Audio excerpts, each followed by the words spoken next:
dengan waktu 1,5 jam. Namun PO Pertiwi mampu menempuhnya dalam waktu 45 menit hingga 1 jam saja. Di sepanjang jalan pun banyak PO lain yang jadi korban overtake setiap harinya. Surabaya Malang bisa nyalip 3-5 unit PO lain di depannya.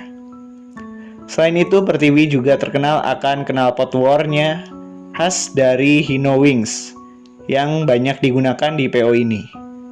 Kejadian lumpur lapindo membuat PO ini dan PO lainnya tidak bisa lebih cepat dari biasanya. Pertiwi pun sulit untuk tembus 45 menit di trek Surabaya-Malang ataupun sebaliknya. PO lain pun sama halnya, karena kemacetan begitu parah pada saat itu. Namun image bus Banter tetap melekat pada PO ini. Di masa keemasannya, PO Pertiwi membeli sasis Hino AK3HR berkaroserikan New Armada tipe Evolution. Cukup banyak pada saat itu, mulai dari nopol N6821UG sampai N6829UG. Namun yang paling sering eksis hanya 3-4 unit. Pada masanya PO ini juga banyak ditemui julukan-julukan di busnya seperti Joko Sambang, Mbah Berewok, dan tidak ketinggalan julukan legend yaitu Tempe. Bus Tempe adalah angkatan pertama pukul 2:30 hingga 3 pagi. Diberi julukan Tempe karena bagasi selalu full muatan tempe, bahkan sampai ke dalam bus. Seiring berjalannya waktu, kejayaan PO Pertiwi semakin meredup. Di tengah eksistensinya di masyarakat sebagai raja balap, PO ini juga sering disebut Raja Mogok. Salah satu faktornya adalah sang owner jarang memantau keseharian perusahaan otobusnya. Lebih sering di Purwosari atau di rumahnya yang berada di sekitar Tata Surya. Di garasi sendiri yang selalu hadir sebagai penanggung jawabnya adalah Bapak Sochuan, yang menjabat sebagai personalia, dan Bapak Triwahyu yang menjabat sebagai kepala tukang dan admin. Tengahnya pengawasan juga membuat banyak spare part yang keluar garasi. Bak Uang kaget, tiada hujan tiada angin.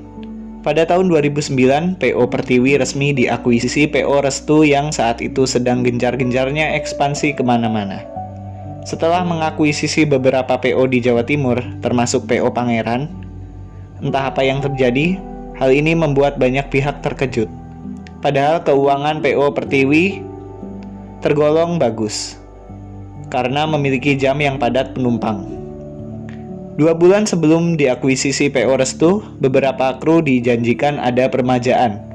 Kabarnya PO Pertiwi telah memesan 15 unit Hino RK. Di sisi lain tidak ada yang mengetahui tentang PO ini akan diakuisisi Restu, termasuk Pak Sochuan yang menjabat sebagai personalia di PO tersebut, pun tidak mengetahuinya.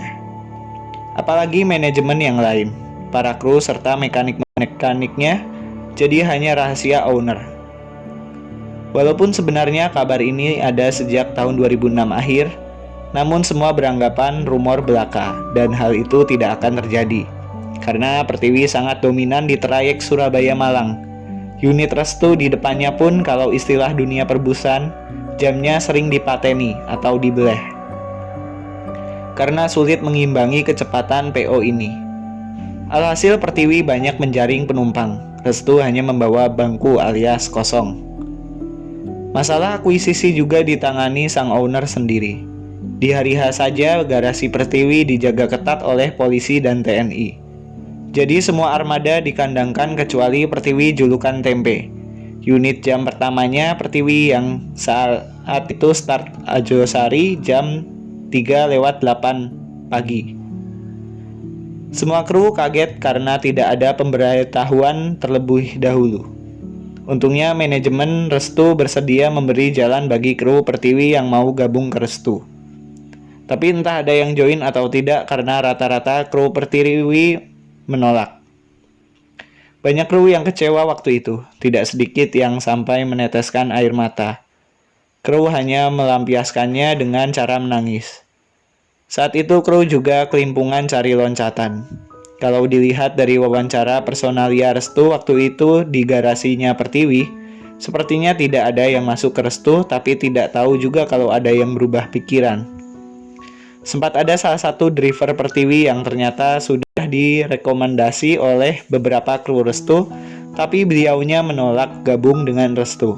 Padahal tinggal jalan saja, tidak pakai tes.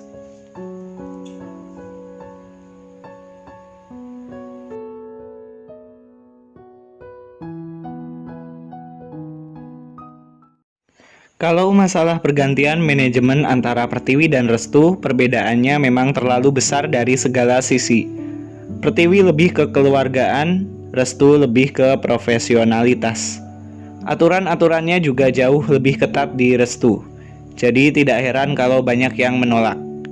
Yang jadi permasalahan kru Pertiwi, khususnya driver, infonya karena beberapa kebijakan manajemen Restu dan yang pasti uang jaminan yang mencapai sekitar 5 juta waktu itu. Itu yang dirasa berat oleh kru. Juga kebijakan klaim yang perbedaannya sangat besar